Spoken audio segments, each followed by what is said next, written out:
Breaking news. Breaking news. We have breaking news. Screen the screener news. I think a lot of people are going to be excited about. Not the I think ladies. so. The ladies Not are the not going to be ladies. excited The ladies about are No. disappointed. Some Yeah. fellas too. Yeah. Some fellas, yeah. Tyler Besman off the market. Officially. Yeah. Took himself off the market. Congratulations, buddy. Officially got engaged last Thursday. Last Thursday, yeah. Yeah. Feels like a lot longer ago, to be honest. Just wait till you get married, buddy. I have no idea what they are talking about. Marriage is great. So, yeah, I can't believe Gabby said yes. I mean, Same. Honestly, same. how? But good for you. Yeah. Good for you. We'll see if it lasts, but at least you get your foot in the door. That's good for you. Yeah, so secured the bag. Congratulations. Give us the 30-second rundown. How'd you do it? Where'd you do it? I did it in the apartment. I wanted it to be kind of like a private thing for me and Gabby. I didn't want it to be like super basic and go to the beach. If you do that, that's awesome. Yeah, everyone's got their own thing. Yeah. Yeah. But I didn't want to do anything like basic or anything, so I wanted to do something a little bit more private. So I just kind of decked out the apartment to kind of have some roses on the ground, roses on the table. I had a heart shape on my rug with a bunch of candles. I was standing within the heart. And so she came home from work, and that's when I ended up doing it. And then we went to dinner at the Chop House afterwards. The Chop House in Manchester on Hanover Street, right? Yeah, Hanover Street Chop House. Yeah. Shout out to them because they were great. They were awesome. What they do though? They when we showed up, they first off thanked us for celebrating our engagement at the restaurant. They brought over some champagne, and then when dessert came around, they ended up giving us the dessert menu. Was like, pick whatever you want. Doesn't matter the price tag. It's on the owner and the manager for tonight. Very cool. Whatever you'd like. So yeah, very awesome. Shout out to the Chop House. Yeah, that's great that they did that. Yeah, it was a great dinner. And they also were just kind of on top of it, which you kind of expect from the Chop House, but the manager for the night was coming over, checking on us. He wanted to check out the ring. Was very engaged with it. Yeah, he might have been. He was showing me the ring. Did you get steak? I did. I got a surf and turf. Nice. So was the surf? I honestly wish I got the ribeye, but it was lobster. Good. That's the only. People the only one surf with shrimp. It's that's no. not really a thing. No. That's an appetizer. That's a side. Yeah. So I got a surf and turf. It was a 12-ounce fillet with. Ooh. We're talking, baby. With a lobster tail and a lobster claw. Do you do a sauce? Do you do any accoutrements? Is that what they say? Yeah, accoutrement. Yeah. So I didn't, but Gabby, I believe got truffle butter. So yeah, that's for her fillet. I do like doing it every once in a while. Gabby got a 12-ounce fillet. Au poivre is very good. Yeah, that's with the pepper, right? Yeah, peppercorns. There's one called Oscar, which is like crab meat and hollandaise, which I really like. Pass on hollandaise. It's almost too much. And then Shay loves to do the béarnaise, which is I think it's just butter. Yeah. Right? But it is good. I mean, I think it's like a thicker butter sauce, but it is really good. You don't need it though. Salt, pepper. No. And a nice fillet. I'll do a nice blue cheese sauce, but I want it on the side. I don't want to smother it. Right. I want to dictate how much blue cheese. Exactly. Yeah. And that's where they did bring over a hollandaise butter sauce, but they gave it on the side. Yeah. And so that's what was nice. I didn't use it at all, but I think I tried it maybe on one piece. One tip for that though, when you do go and you get a steak, if you get medium rare or medium, just go one step. I should have gotten medium, but I like medium rare. Yeah, that's been happening to me too. Meaning that they're undercooked or overcooked. A little Undercooked, right? Yeah. So you're probably right. We're probably wrong, but the same thing's happening for me. For sure. And so I got medium rare for my fillet, and it was a little bit more on the rare side, which I'm totally fine with. A 12-ounce fillet is a fistful of meat. Yeah. That's tough. Fillet. That's tough to cook. I wasn't expecting that. 6 ounces, right? Yeah. That's what a normal. It was a monster. Yeah. It was a monster. I still killed it, but it was a monster. Little guy. Good for you. Yeah, big dog. So after that, Gabby immediately gets to hang out with her family because we traveled to New York City, New York, to see Amaya graduate. And the Celtics lose. What a miracle. That's what I was going to get into. Oh. So we get into the hotel. This was kind of funny, and it ties back into your engagement. We had 2 rooms. We picked one, and the woman downstairs was like, "You guys," she said to me and Mom, "You guys should take this room." We're like, "Oh, all right, maybe it's a little bigger." We open it up. It's got chocolate strawberries and in a A bottle of bottle of champagne. champagne. And neither of us really drinks. She doesn't drink at all. And like an We bring her over. expensive bottle of champagne. Yeah, Yeah. And it's sitting there, and we're like, "Oh, this is nice," but pretty sure it's not for us. We bring it down to you, and you're like, "I have no idea who did this." So for about 24 hours, we had a mystery and it was your work buddies, right? Yeah, so Pretty nice. I got a text from my buddy Sabrina, and she was like, "Hey, like, How's was the room? there anything in the room? Like, what's up?" And I was like, "Yeah, there was." And she was like, "Yeah, it's from me, Yeah. Kat, my Sabrina's like, VP, yeah, you're an idiot. my manager." And I was like, "No way." So my team, I told them like where we're staying because they wanted to let us know bagels, bars, any of that. And so that was their little segue to send some champagne and Good for them. strawberries to the room. So Solid company. Good work. this was Friday. Friday was a roller coaster. If you don't know, we live in New Hampshire. It should take you, like, depending on it all very much depends on the time of day. Mhm. It should take you, if you leave at the right time and you hit it and you have a good day, you can get to New York in 4 hours. Yep. It's under 200 miles. We got there in 8. We got there, yeah, pretty So much. kind of a 8. miserable day. Yeah. Kind of. Like the last 2 miles, I think, took an hour and a half. Yep. We get in, we get that was a nice gift from your friends. We're all like excited, and we're like, we're gonna go watch the Knicks Celtics game 6 at a bar. Little did we know, we stayed like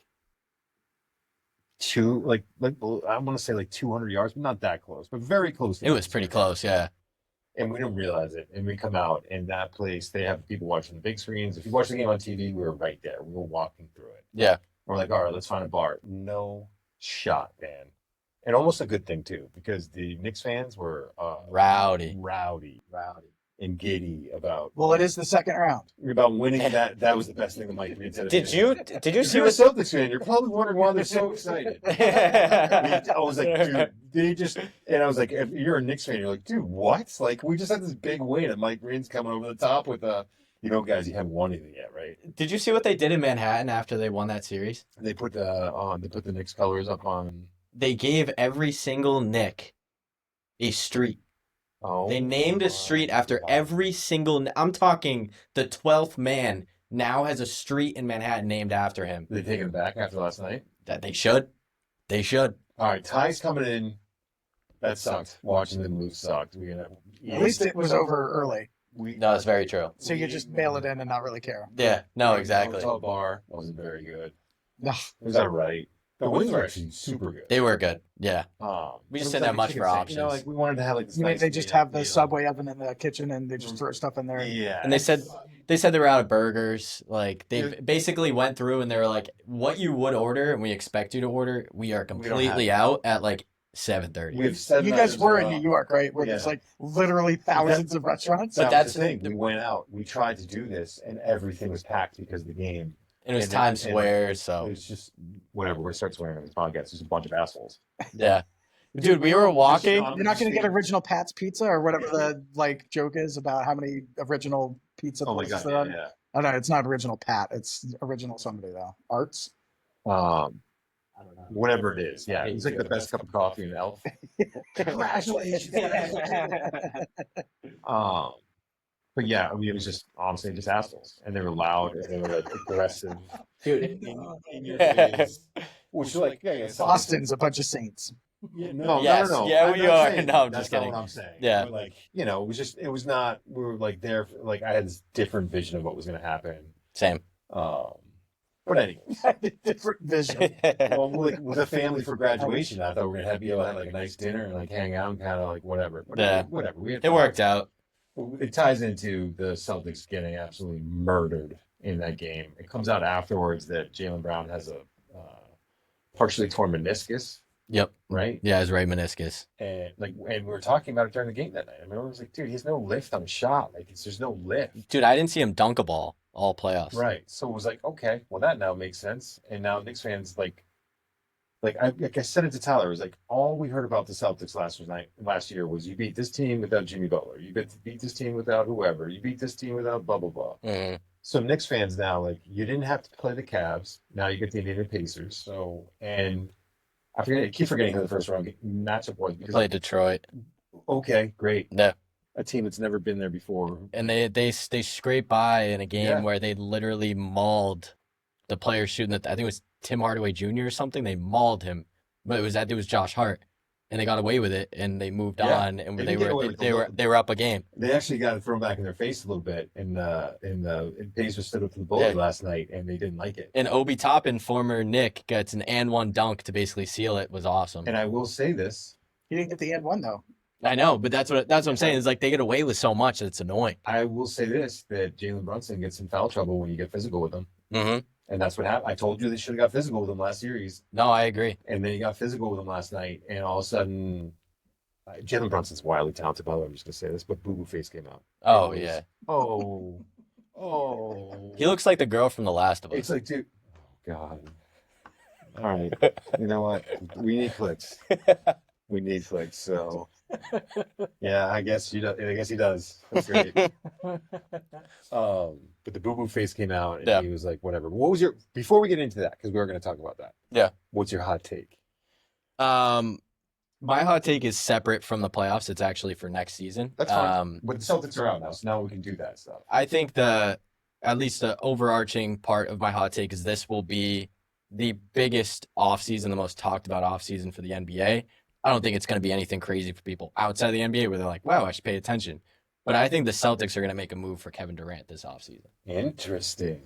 Is he still relevant? Wait, why are you taking, you kind of said before, he is still relevant. No, So, I obviously don't follow the NBA, so I feel like he's been around for 25 years. So this is where he's still relevant. He's still scoring extremely efficiently. He's slowed down a little bit. He's not like the guy that he was like 5 years ago because he did have an Achilles injury similar to Tatum. And he slowed down a little bit after that. But he's still like an efficient scorer where like if you have him on your team, like you're going to be considered a contender. Let me ask you this. Yeah. Give me a top 5, top 10. The Celtics lose the first 2 games because they can't score at the end of the game. Kevin Durant in those situations, top 5 player, top 10 player in the league that you would want with that? Easily. Top 3. With his ability to shoot over people. Oh, yeah. He's 6'11" and can shoot the threes. Shooter. Yeah. Like that, if you had that player, yeah. Now we'll see what the other pieces are. And honestly, like what Porzingis was last year, same thing. Exactly. But Durant's a better shooter, and Porzingis is a better defender, better finisher too. So, yes. But like this is where like at least to give background that I was mentioning to you guys before this, like where it would be tough for Brad to make all of this happen right. is that so next year Kevin Durant has 1 year left. So at least for me, where I was like, you make the move for Durant, you have him fill the Tatum role for a year, then you figure it out a year from now when Tatum is now healthy.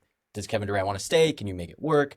What does that look like? I think he's like 37 at that point. So it ends up being old, but like, okay, now can you convince him into a smaller contract and when he resigns? I doubt it. But then you at least have that flexibility of like, hey, you played here for a year. Do you want to play with your boy Tatum and Brown one more time? Like, what does that look like? But so here's the issue. So the Celtics are above the second apron. So what you can't do when you're above that is you can't package players together to help with the salary cap. Right. So my original idea was we'd package Drew and Porzingis, which is like 64 mil in 1 year.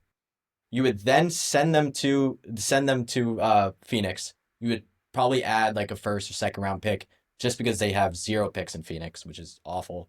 Because Durant is 55, just under 55 million. So then you'd bring him back. Now you're under the second apron. You send Hauser out, and now you're under the salary cap, and you just fix your offseason. So that was my original thought. Supposedly you can't do that. They're handcuffed. So the way that you would have to do it is like you still send Drew, you take back Kevin Durant. Now you're still over, but then you send Porzingis somewhere. Maybe you take back just a first round pick. You don't know if Al's on the books. You don't know if Al's on the books.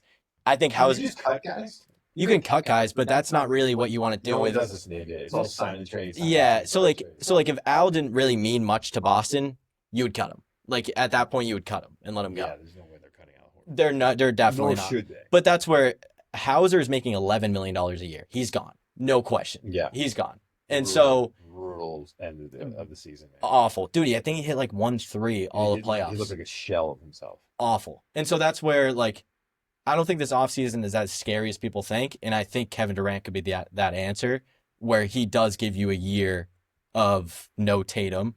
And it almost gives Tatum more time to kind of just take the year instead of being like, dude, we just made the playoffs.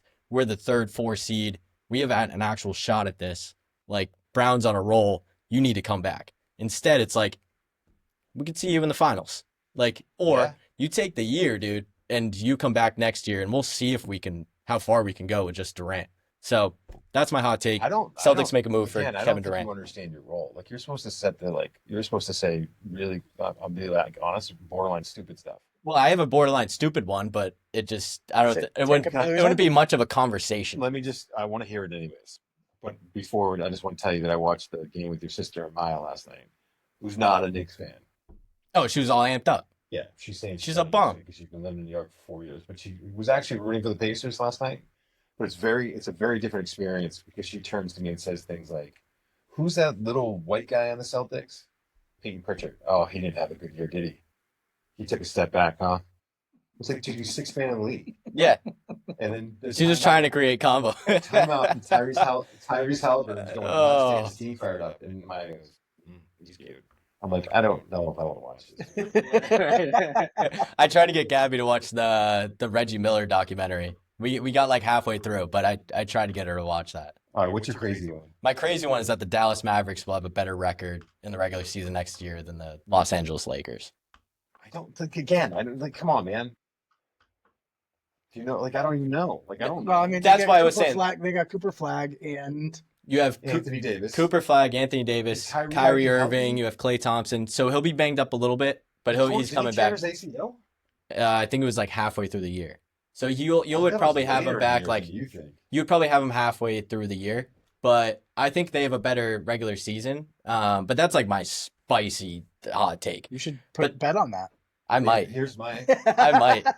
But it's also my hate towards Luka, to be honest, as well. But why doesn't let's say, why is Boston tanking for next year an option? No. Why isn't? I don't. Yeah, I'm asking. Like, why is that not a viable strategy? 2 reasons. One, it's not in their DNA, and I think that's a good thing. Yes, I would also agree. I don't think Missoula is a guy who can do that, and I don't think Brad Stevens is a guy who can do that. That's not in their DNA. It's a bad thing. And the second thing, why it's a bad thing, if you look at what the 76ers did and trust the process and do what the approach they took. And I think Scott Pioli, who's a football guy, he was like a general manager for the Chiefs. He worked for Bill Belichick, very good NFL exec. I think it was him that talked about this. Might have been the other guy though, the Florian guy, one of the ex-Patriots guys. But he was talking about like what that does to you. Again, does to your DNA. Yeah. You teach players how to lose. They learn how to lose. They don't learn how to win tough games. They don't learn when you're not competitive for a whole year and they're like, well, we're getting better, but like the young players were getting the minutes, but they're not working towards winning games. That's what you but you got new ownership, and they could be like, you know what?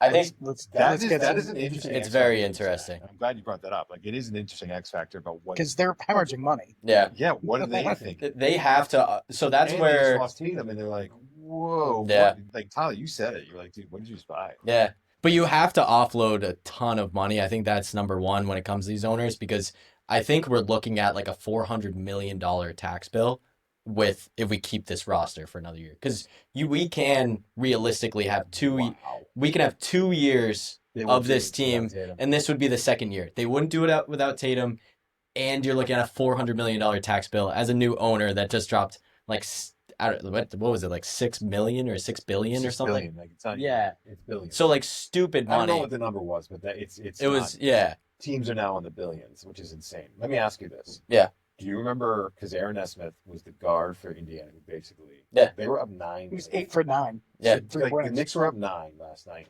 with less than a minute. I want to say like less than 50 seconds. I mean, it was 8. Yeah. And Aaron Nesmith, shout out to the creator of basketball. Yeah, right. James Nesmith. Well, Aaron did it, right? Yeah, Aaron did it. That's his dad. Yeah, I think he's cheating. He invented the game. Yeah. He made all the rules. Yeah. It's unfair, Aaron. He goes off.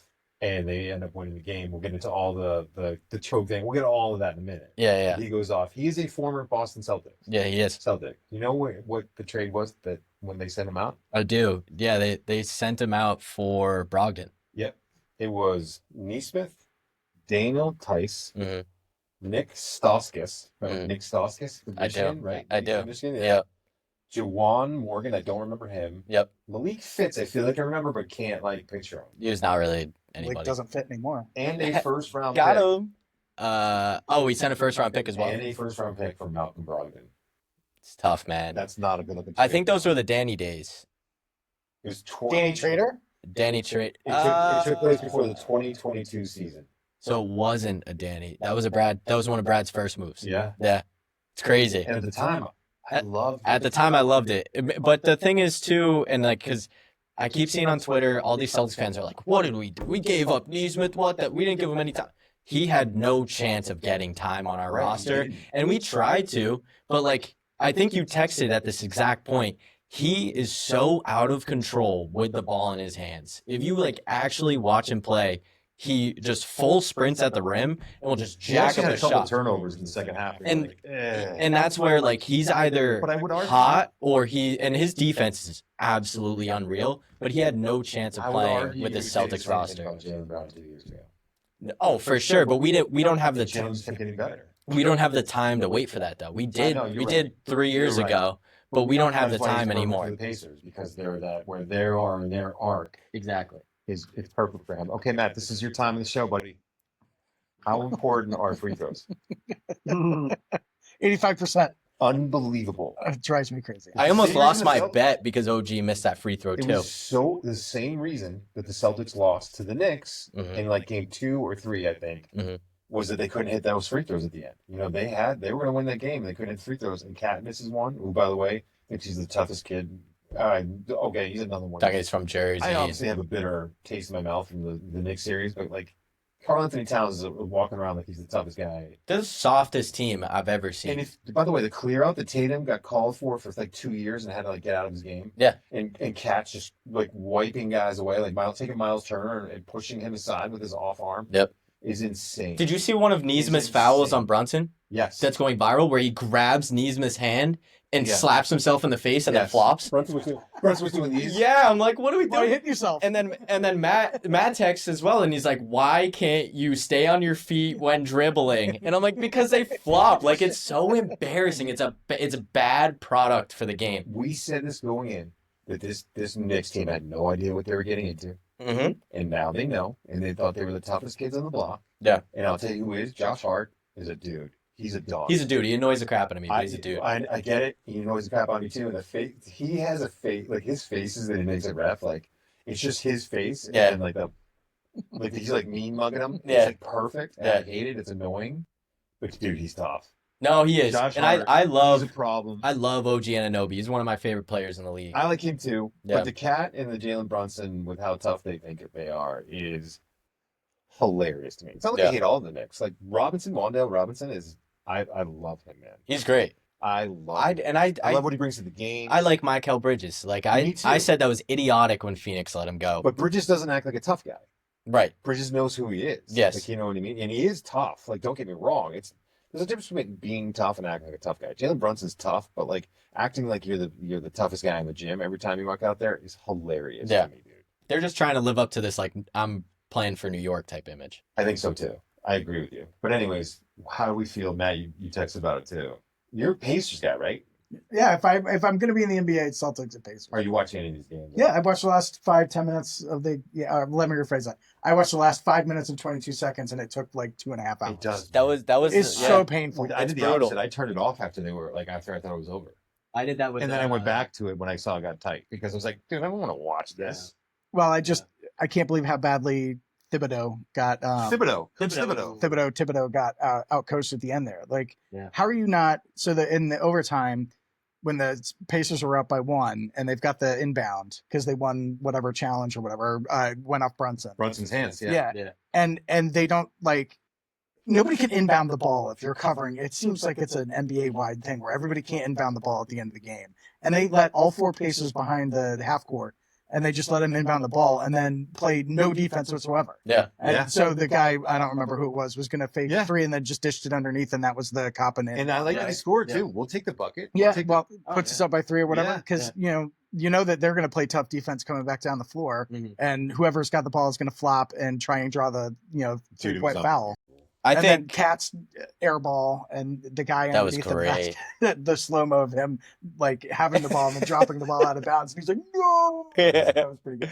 There was He just got out coached. By the way, I think Rick Carlisle, I think, is the best coach in the league by far. Really good. And it reminds me of Spoelstra with the Heat, where it's just like he has a bunch of puppets that he's moving around. Because they don't have one player that's like the Pacers. Yeah, you could say Tyrese Halliburton, but like you just think of the Pacers as the Pacers. Like when it's the Knicks, you think of Brunson or you're thinking Cat. Like the Pacers are literally just a bunch of moving pieces for Carlisle, where he's like, because I think there was stretches where obviously Neesmith hit like 6 straight threes in that 5 minutes, but there were points where it was Nebhard from the corner, it was Obi Toppin with the putback dunk. Like it is all of these different players contributing. I agree. And like Nebhard got that steal, or then went off Brunson. I want to talk about that play for 2 things. Yeah, go. 2 reasons.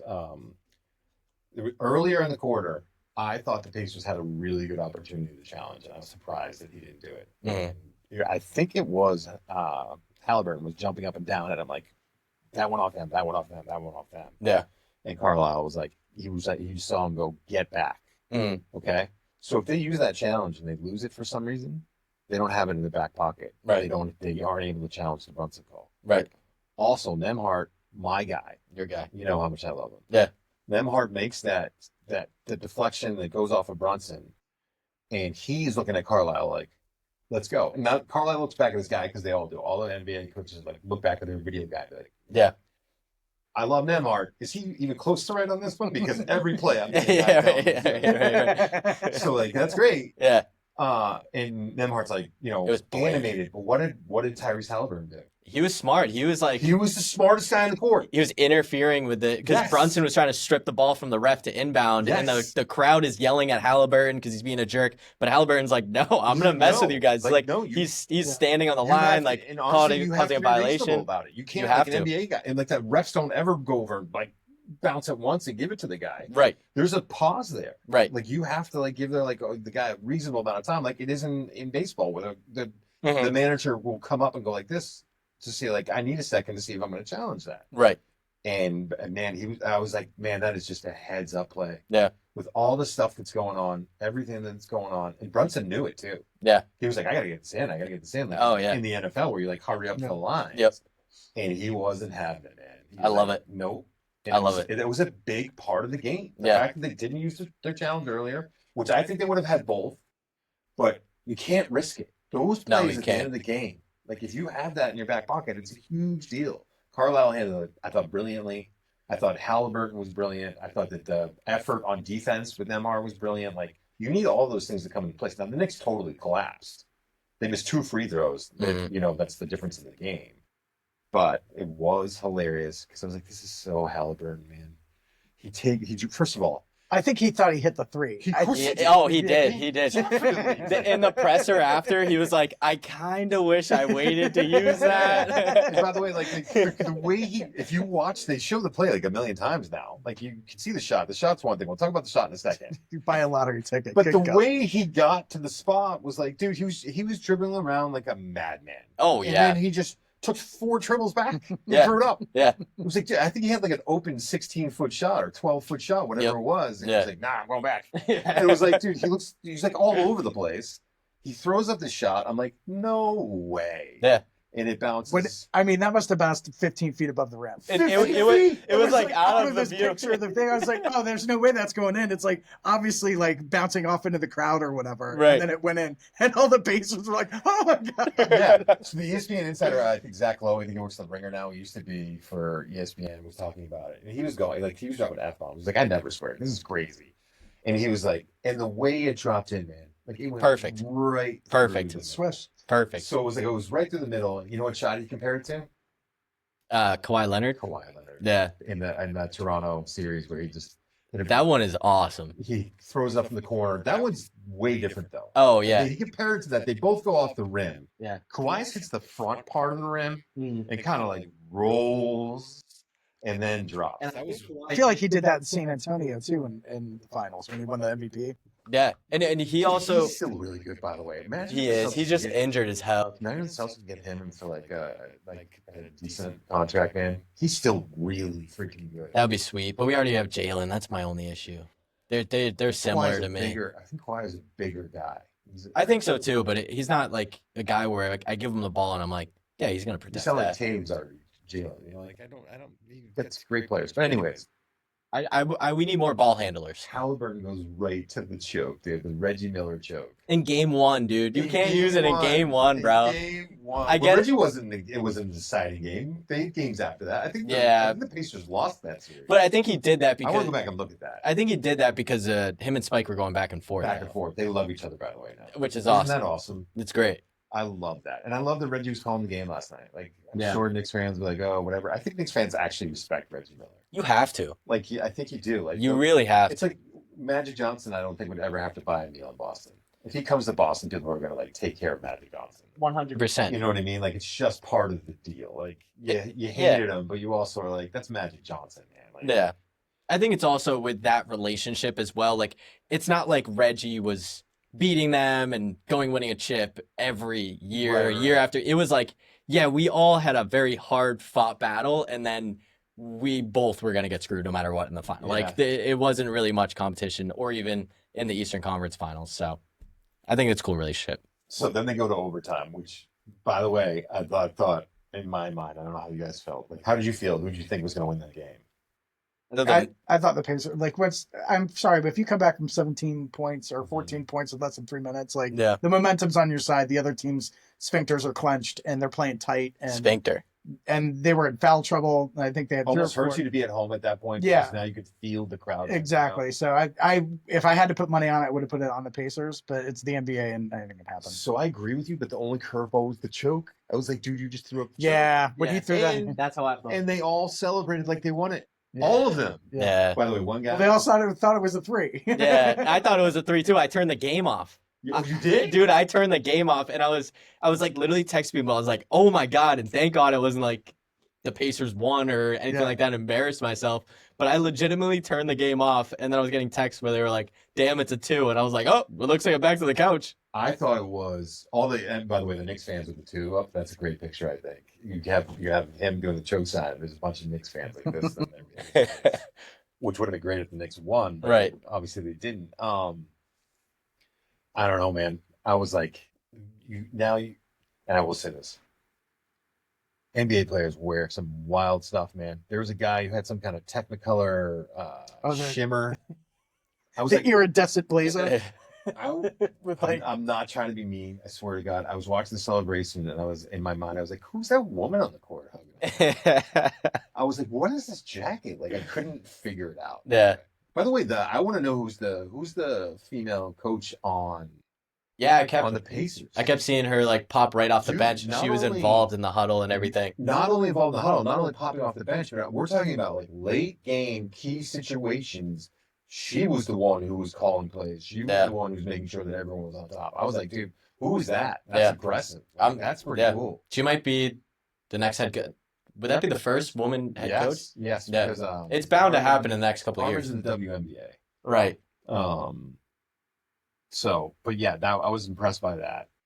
Now, like, listen, the Knicks are in trouble. I really think they are. Like, I think they come back and probably win game 2, but good luck The winning. Pacers are battle tested, man. Yeah, they've been here before. You're about to go to a small Yeah. market team where all they care about in Indiana right now is basketball. They're going and working their 9 to 5, and then it's straight basketball. Like, we got screwed last year against the Celtics. Like, we're ready to destroy New York. The avenue to the championship is available, and it's the easiest avenue you could have asked for. For sure. Yeah. And so they're like, we have to strike while the iron is hot. My brother-in-law has season tickets, or gets like That's so a sick. half season and splits it with his buddy. So Jason's flying out this weekend and going to the game with him to game 3 in Indy. Oh, that's awesome. Is Jason a Knicks fan? Yes, very much so. Oh, yeah, that's right. He's from Yeah, New York. Yeah. So he and I were in high school during the summer, during those 2 summer. I think it was 2 years that the Pacers and the Knicks both played each other, and like the series were intense. And Yeah. John Starks, Reggie got in John Starks' head. Starks. Yeah, it was awesome. And Jason and I, those were some intense games to watch together. Yeah, he was for That's actually really cool. I didn't even Yeah, it was fun. think of that. Where like the you're an Yan- Indiana kid in New York. That's sick. Yeah. Yankees, Red Sox years. I remember being a jerk. If you're out there, Barretto. Well, that's me with my buddy. I don't know why Emmanuel has a bunch of like New York kids because it's also like Connecticut as well, but it's like the New York side of Connecticut. Yo, kids from Connecticut, they were born with Yankees hats. Yeah, it's embarrassing. I was born in Connecticut, man. Lamb. When I was growing up, I remember we watched the Giants, and I remember I was kind of I That's wasn't disgusting. a fan of anything, but like the family was like everyone in town was Giants fans when Parcells was winning Super Bowls there. And It's disgusting. dude, I mean, But so I would would tell people where I grew up. I never was saying where I'm born, Connecticut. I love you. If you're listening in Connecticut, we love you. No, we don't. It's just You're the worst part of the drive to New it's a York. drive-through state. Yeah. But I literally, so I was texting with my buddy. People who don't want to pay taxes anyway. My buddy Rob Moore Terrible is instincts. from Long Island and a big like Knicks fan. And so I was texting with him while we were in New York and I'm like, whatever, you guys are gonna get smoked by the Pacers, like you're not even that good. And he was like, oh, typical Celtics fans not giving like other teams their flowers and was like so pissy about it. What And I'm like, fan base does that? I don't. that's what I'm I, saying. Matt has never called after the Patriots had beaten the Colts and said, "Hey, great squad, guys. Yeah. I hope you guys go all the way." Yeah. And by the way, when the Colts beat the Patriots, we're not like, "Hey, Matt. Hey, I hope Peyton gets one." Right. So that's where I thought it was ridiculous from New York fans, where I'm like, are you guys serious? Like, you're mad that we're mad? Like, of course we're mad. They We lost. that series. They would be like, "The rest fuel calls the Tatum and Brown." Dude, I'm like, oh, Brunson's ankle wasn't great. Cat wasn't getting anything. Like, Michael Yeah. Bridges was hurt. And be like, all right, okay. Yeah, whatever. So I'm watching that game. It's funny because at one point I wish I'd looked at the time, like what the time on the clock was, and I was like, all right, we got 2 playoff games going here. One in the NHL, one in the NBA. And I look, and the Edmonton is up 3-1 going into the third quarter against the Stars. And I'm like, this game's right where I wanted to be. I want Connor McDavid to get into the finals. Like the games in Dallas, they look good. They're up 3-1. And then I'm like looking at the other game, and I'm saying, really wanted Indiana to find a way to win this one. It's not looking good. They're down like 12 or what was it? 14 of less than 14, yeah. They're down 14. I'm like, well, this isn't going away. And probably an hour later, Indiana's got to win, and Edmonton loses 6-4. 6-3. 6-3. Because yeah, they I didn't score after flipped that, games. I flipped games when it was 3-1. I was watching that because I was like, I haven't watched playoff hockey. Dallas has been Yeah. sick, and I haven't watched any of the games. I was like, dude, I'm going to stay here because Indiana sucks. Yeah. And then I had to flip it. And next thing I know, it's 6-3. Yeah. I'm like, what the Dallas hell? scored, I think, 3 times in less than 6 5 minutes. minutes. 3 6 power play minutes. goals in 6 minutes. Oh, they're all power play goals. Jesus. They're Yeah, I converting. see They're it. converting it like 35% in the playoffs. Like that's unheard of. For the power play? Yeah, that's 1 out of every That's 3. But shame disgusting. on the Oilers, man. You got to stay out of the box. Yeah. Like you can't Especially do against that. when The Bruins have done that and killed us. And Yep. it's like, you got to stay out of the box, man. You got to find a way. I didn't see what the penalties were, so they may have been like good, hard, like good play penalties. Yeah. Sometimes you just, stick It gets caught in happens. the guy's skates, and it's But in 3 and then that in 6 minutes? That's yeah, that's tough. yeah. No, I forget what I was going to say about the other thing about it. But like, I wish I watched the- that game the over brawl Indiana. At the end. Did you see the brawl at the end? No. Oh, yeah. Well, Donnybrook broke out. And I know that McDavid and what's his name? Drysdale? Draisaitl. Drysdale. Such a sick last name. It is a sick last name. They were both on the bench because you could see them on the bench. So I don't know. But it doesn't look, I would be surprised if any suspensions came out of it. It's Because, the playoffs. right. there Short of was- something egregious. Right, there's no haymakers, no one was bouncing anyone's head off the boards, no one was. I did think Perry, who plays for the Stars, had Perry plays for the Oilers, Mhm. had the youngest player in the series, plays for the Stars, and just like put him on the ground, like ragdolled him. And the kid had his hands up, like, I want no part of it. I don't want to. Was it You Sagan? can see, no, the youngest kid, he's like only 21, and you can see like Barry, like, get up, dude, and he's like, I do not want to. I'm scared of my dad, and I'm scared of you. Like, And you're older than my right. dad. I don't want to do any of what you want to do. So That's awesome. And then I talked to Big Game about that. Carolina home ice, man, and Florida just has their number. Dude. Florida has. Can you believe that Carolina has lost the last 13 conference finals games. Really? They've been swept 3 times. Yep. And this could be the 4th time they get swept. And I didn't know that. I knew it wasn't good, but I didn't know that. They're not good against Florida. So now you have this mental block. I don't know. I mean, Did you see the Marchand fight? Yeah, are they No. dropping gloves tonight? How was it the Martian fight? So it's like 11 minutes to go in the third. The game's pretty much out of hand at this point. And Marchand kind of takes a run at Gostisbehere and doesn't hit him. He misses him. Yeah. He misses him. And so, like, but Gostisbehere's like, I didn't have the puck anymore. That was kind of late. I saw it. And so then he gets the puck back, and Gostisbehere rifles the puck at Marchand and hits him in the elbow. And I mean, he's like from me to the wall, so like 8 feet away. And for him to get hit in the elbow at like the other blue line, like this would have been icing if it had gone through. And Marchand was like, nope, and immediately just started wailing on him. And you know, Gostisbehere was bigger than Marchand or whatever. And it was a fight. I mean, it wasn't a big, but Marchand was heated, and they threw him out of the game.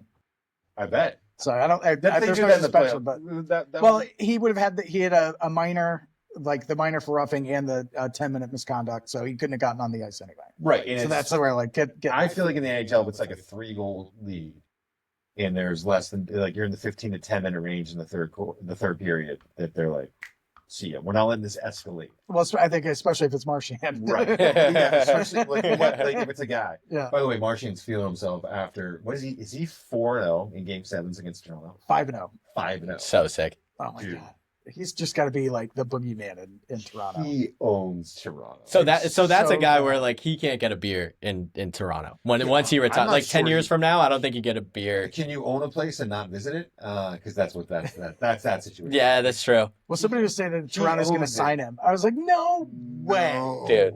I mean, that's seriously like, you know, that'd be ridiculous. There's no way. I don't think they would be like ever go there. That is a culture that cannot be turned around. No, that'd be wild. They'll be like, historically, you play well here, so we might as well sign you so that you play here more. Or you can't defeat us anymore. Right, true. I think Marchand wrote this a while ago, but I saw it on Twitter today, and it was great. And he talked about his career, and he talked about when he was younger that he was never the best player on his team. I like that, yeah. And that he knew, and his coaches would come in and give the same speech that you've heard if you play hockey, if you play basketball, which Tyler was kind of your main sport, or if you play football, which is my main sport, which was 1% of 1% of 1% makes it to the pros. You know what I mean? Like, you know, out of the high school players, 1% make it to college. Now those, like, whatever it is, you know what I mean?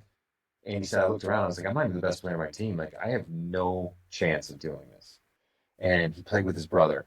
And he was like, there's one thing I knew, that if you went after my brother, I lost it. And some guy took a run at his brother early on, like Pee-wee. And Marchand was like, nope. And he's like, for the rest of the game, I went after him. And at the end of the game, the kid retaliated, and they got a power play, and they won the game on the power play goal.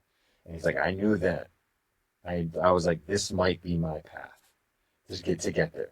And he's like, right. And he was like, this was that's awesome. One of the things that I was going to have to do, including all the skills, all the training, all that stuff. This was a part of it. And he's like, I have learned that you have to do whatever you can to win. And sometimes that involves crossing the line. He's like, I've crossed the line in my career, and I've paid for it. And it's the only way I know how to win. And if I wasn't willing to be that guy, and if I wasn't willing to cross the line, you would never know my name, and I never would have played in the NHL. And I was like, dude, it's true. That's the coolest thing I've ever heard. It was so well written. It was so honest. It was so accurate. You know what I mean? Yeah. And he was like, I paid the price, but if I wasn't willing to pay that price and willing to be hated, he says that. If I wasn't willing to be hated, you never would know my name.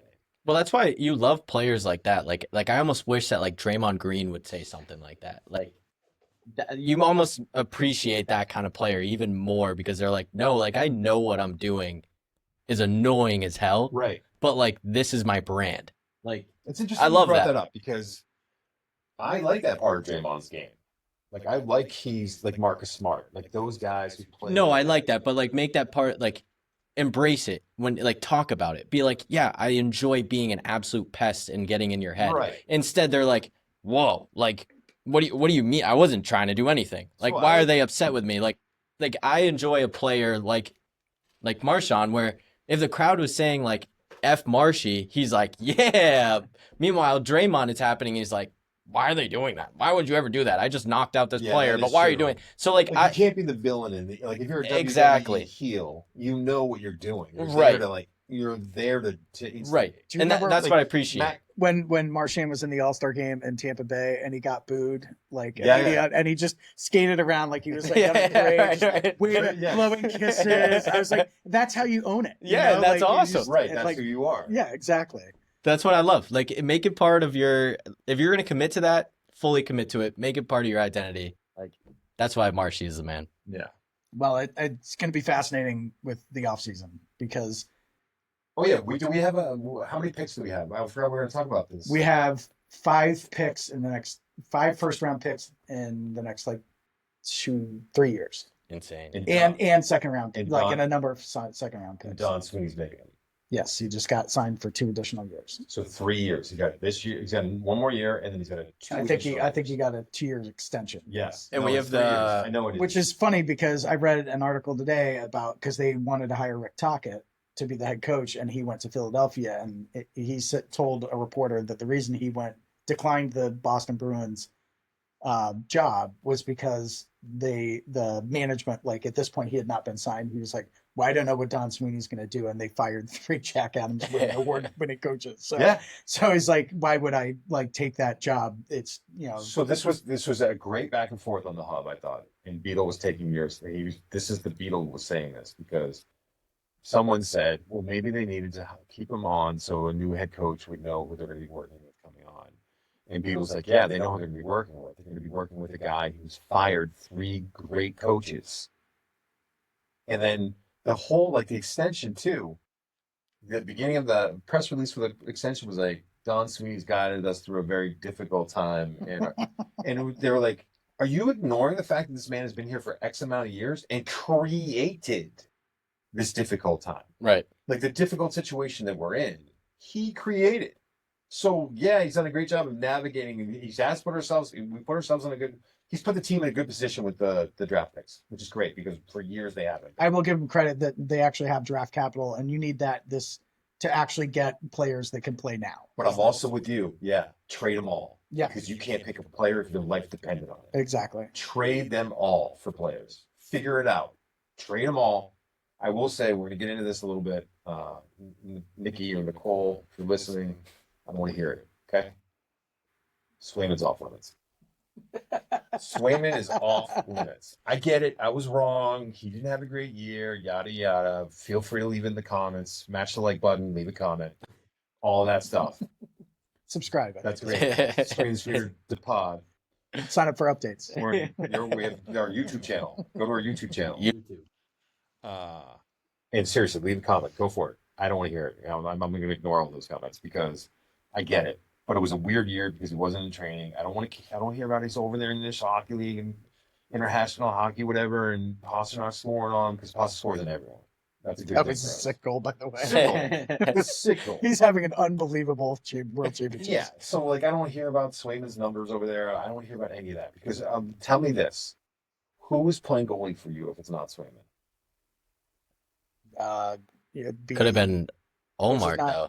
Well, Dude, I don't think Omar was hurt yeah. half the season. I wouldn't say. No. And listen, Allmark wasn't all that great this last year with us. Like, to be honest with you, like he was good. He Eunice sucked. Corpusala, that's our backup. So he would be the guy right now. We're Well, paying who him would $3.5 million. Who would you get though? Like, I No, know that. that's the deal.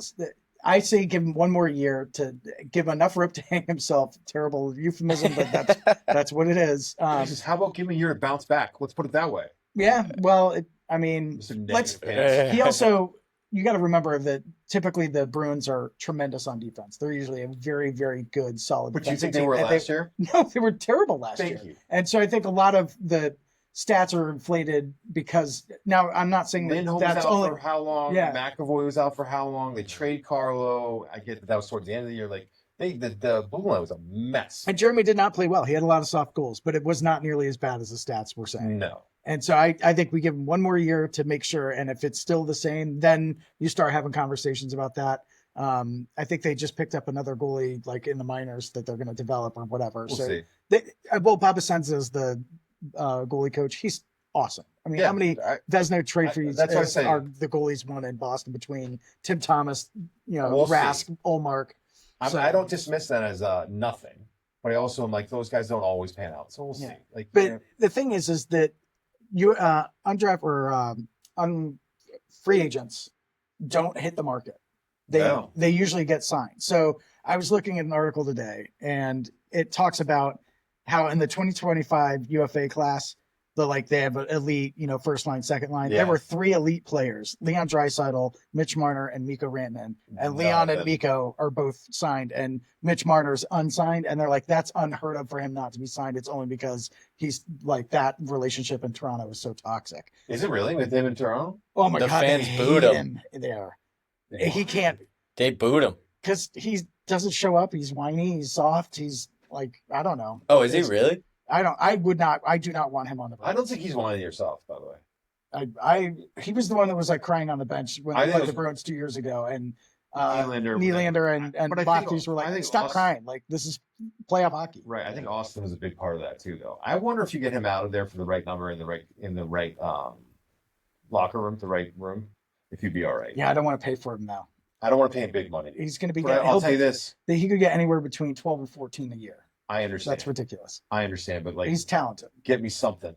Yeah. Well, so then they looked at the 20 because the argument in the article was like, do you kind of just pass on this year and kind of don't put yourself in a position for the 26 UFA class, which has Connor McDavid, Kirill Kaprizov from Minnesota, Jack Eichel, Artemi Panarin, Kyle Connor, Martin Necas. I mean, it is just stacked with talent. And most of these guys are like, there's no way the Oilers are going to let Connor McDavid walk. No. So that's, obviously not going to happen. But the only way that you're going to get a premier player is through trades. And the only way you're going to get that is through packaging draft picks and, other players. Yeah, go get who so this is what we need to get. And then go who you can get next year. And I would take Brady Tkachuk. But I don't think Ottawa's going to trade him because they actually made the playoffs this year and they think they're going to be good. Yeah.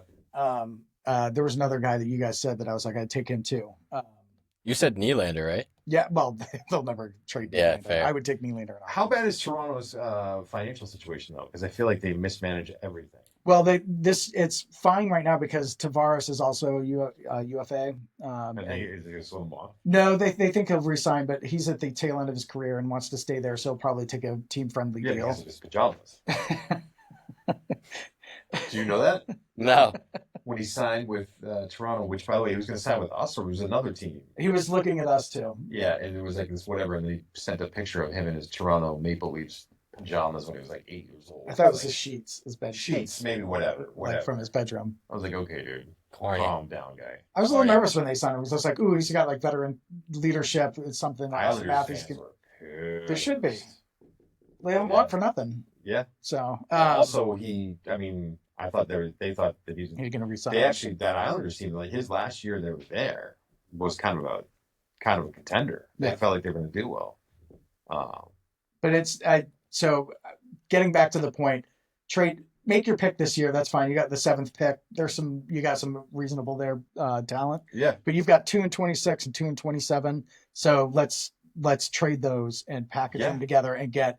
Don't wait. I think you can get 2 premier players for that. I don't want to hear about how you're waiting a year when the free, because guys are just going to resign. Well, and you've got nobody coming up in the prospect system that's blowing people's doors off. No. Matt Patra, I thought, might be able to do it. He had a great beginning of the season 2 seasons ago, and then he got hurt, and he's kind of not been the same player. Not been the same player. I was so disappointed with it. Yeah. All right, before we go, talk to me about drivers, Tyler. Why are guys getting their drivers taken away? Do you know? I do not. Yeah. Non-conforming. We got to talk to Matt about it, I think. I think Matt's our guy. Well, I was reading, I wanted, because I didn't understand it either, but nobody was making a big deal out of it. So I was like, well, it's not like they were cheating. Sucked. Well, it's because he had to get a brand new driver. Like, Shepard that's did mental. too. I know, but it's a mental thing. Think about golf is such a mental game. So Shepard's more mentally tough than Rory McIlroy. I would argue. Look at Rory. It's 100% true.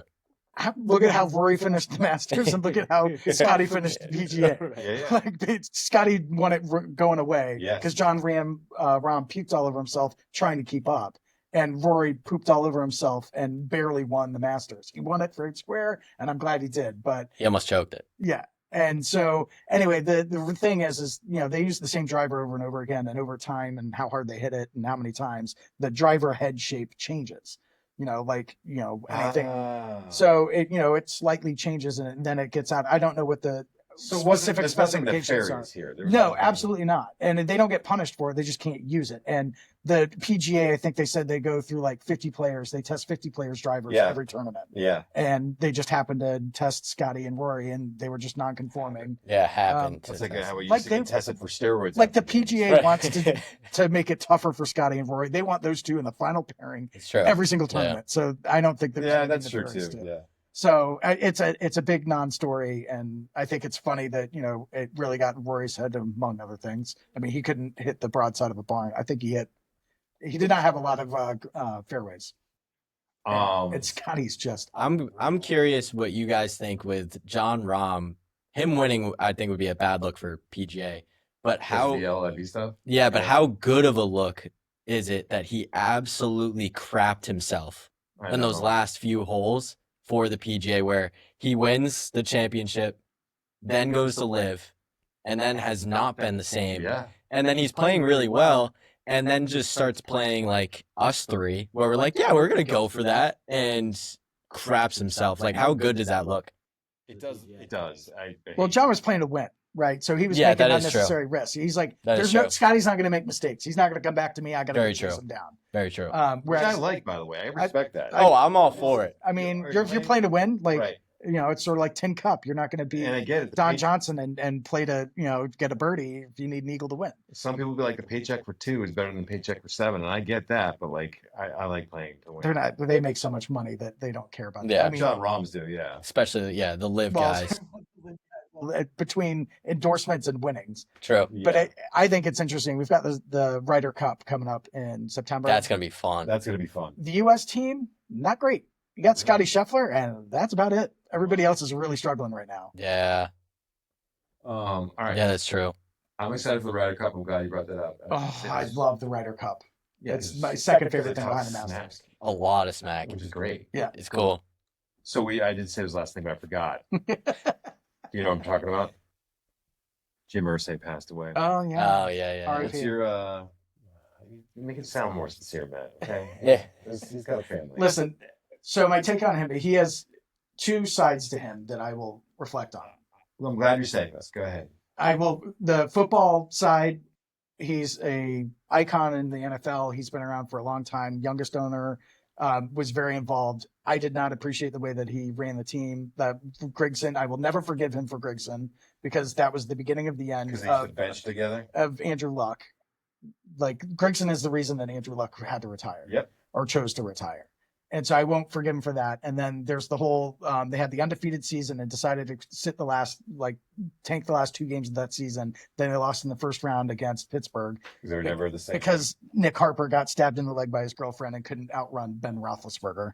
So I'm a little bitter about it. So the football side, I'm excited to see what his daughter does, because she's been involved with the team for a very long time in the operation. She's done all communications, ticketing, operations, scouting. She's been in all of the different departments. I was just reading an article about her today. Yeah, no, I read it too. Yeah, and so I'm like, great, awesome. I can't wait to see what kind of A football mind.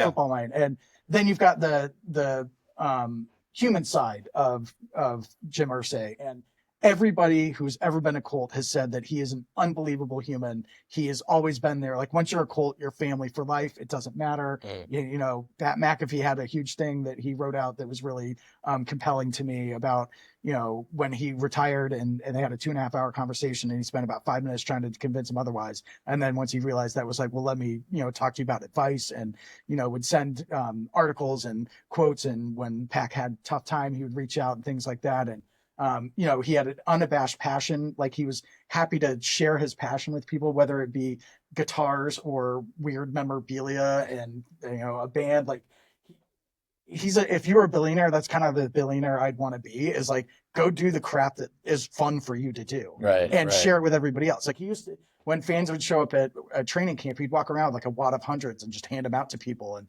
like, when Twitter came out, he did all the Twitter giveaways to get tickets to games with trivia and things like that. He was just a really down to earth billionaire on that aspect. That's cool. So I nobody, I don't wish death on anybody, obviously. And it's really sad. And I feel poorly for the Irsays, the family. And, it sounds like it was pretty sudden and things like that. And he had his demons. It is not. I mean, my He dad's was sick 77. earlier this year, and yeah. So it's a sad thing, but I'm interested to see what the Colts become or change into. It's an opportunity. I think it's really, really well said. I did not really, I'll be honest with you, and I feel terrible about it, but I'll be honest about it, is that he's obviously had some, I shouldn't say obviously, it seems like he's had some substance abuse issues. Oh my God, he's Which made, and he's and totally had, and he's been upfront about it. and how quirky he is. I think made him like a soft target for like, especially if you're, the Colts and Patriots are rivals. And it made a soft target like an easy joke to make at his expense. And now that like this has obviously happened, it's super tragic. And I didn't realize the other stuff. I didn't realize like how good of a dude he was. Like not only the McAfee stuff, there's like stories now coming out like where like He said that the Colts airplane to if there was a family tragedy to fly the entire family to deal with it or whatever. he would pay for funerals. Yeah. And people would try to say no. And he had like a guy that actually he had a guy. He had a man who was in charge of paying for funerals. Damn. That's how many funerals he paid for. And the families were like, no, you don't have to do that. And he's like, no, I don't want you to worry about anything right now other than your family. I'm paying for the funeral. Like That's awesome. that's different, man. That's a whole nother level. And I think I was reading that, I was like, holy cow, man. Like this is I think he had genuine relationships with He his was players. a He and great Edger and dude. James were like really good friends. yeah, that's what like everyone keeps saying about it. Like, and he was one of the other things I thought was like really fascinating because I always thought he was on the other side of this, like in terms of kind of being a problem owner. He was one of the first owners to say, like, I think there's reason to remove Dan Snyder from the Commanders. I think there's reason for us to go and like actually out this owner. Mm. When every other owner is like, dude, what are you saying? Like, we don't go after each other, we don't turn on each other, we don't do that. Yeah. I guess Ursay was one of the very first to be like, dude, there's a problem there. It is a bad environment, and we need to do something about it because no one else will. And if no one else will, like, we have to protect the league. Yeah. And like, I read that, I was like, oh my God, like that's because listen, Dan Snyder needed to go. Oh yeah. Like he did. But For it's a just number of different And reasons. for anyone who like he can his family should be proud of that. it's just unfortunate that all of those stories and all of that, especially because I didn't know any of that whatsoever. Like I didn't know a single thing about Ursay, to be honest. Right. Besides that, I he didn't just know a owned lot, the man. Colts. Again, But it's unfortunate that it comes out after his passing, where like we didn't You're celebrate right. that while he was still alive and didn't know that while he was still alive. But maybe he was kind of living a little bit more privately outside of football, and that's why we never heard about it. But it's unfortunate that we're hearing about that afterwards, and we couldn't kind of appreciate him while he was alive. I always really respected because the Colts started a thing called Kick the Stigma, and it's about mental health awareness and Yes. addiction awareness. Yes. And he basically started that and really fostered it and basically funded it. And I think it's a great cause that really should be, screamed from the mountaintops because mental health's a real issue. It is a real And thing. and so is addiction. Yeah, and I think if like we're often like people who have a lot of money, they don't have any problems, and like that can be it can be a bad thing, especially for young people like football players who've gotten all this money and all this time, and they don't know what they're doing with it. You can get into trouble with all that stuff, like with the mental health and with, like Especially with the NIL and stuff. Like these kids are seeing a lot of money earlier. yeah, to have an owner be like, we've got your back. Like this is something I go through. This is something you might go through. Like, did you see? Actually, this is a kind of a spin off of this, which I think it's a good sign of like, of where the league is going and how people are advancing and all this stuff. And there's all this politics out there, and I don't want to get into politics about woke or whatever. I think this is a good sign. But Carl Nassib, you know who he is? Yeah. Yeah. First openly gay player in the NFL, right? And so they had him on the Ryan Clark. Oh, the clips of him are hilarious. Yeah. Yeah, and so they said, like, well, how did you know, like, you're going to be okay coming out? And he said, well, I hadn't come out yet, and I'm playing defensive end, and we're playing the Browns, and they run, like, 3 rollouts to the other side, and I'm gassed. And I am running after the quarterback, and I say, stop running these gay-ass bootlegs or rollouts.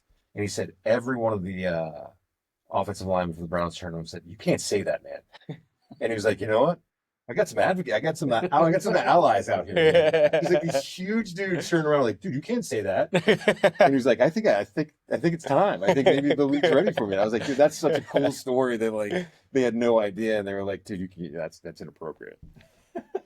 Yeah, I saw that. It was mad funny. Yeah, he was a good interview, man. Yeah. All right, that's it for this week. You can find us on Spotify. You can find us on our YouTube. Hit the follow button on Spotify. I'm getting better at this because of the other pod. Hit the follow button on Spotify. Hit the subscribe button Smash that. on the YouTube Smash that. channel. Smash the like button. Smash that. Leave comments. Have you seen this guy who says, "What up, gang?" on Twitter? I don't think so. Oh, guys, look him up. He's just started doing this as a joke with his wife, and like they would be out in like a grocery store, and he just throws up his phone. He's like, "What up, gang?" And the wife's like, "What are you doing?" And he's like, smash the like button, leave a comment. And the wife is like so mad, and it's gotten to the point where there'll be Amy. They're at like a fancy dinner, and be like, "What up, gang?" It's so good. You should check him out. He's funny. But you need to do it to ours first. Yeah. Yeah, dude. Go to ours first. Here's Steve promoting other people. Yeah. You guys haven't heard of that pod. What are you doing? You find us on Spotify, find us on YouTube, find us on TikTok, all screen to screener. Should be easy to find on the search. It's got the red S's, right? Yep, red S's. We're working. Well, it's like, yeah. No, it's Red what? Yikes. We're doing so well. We're doing so good. Once again, our outro needs work. All right, boys, let's go Buxtons. Yep.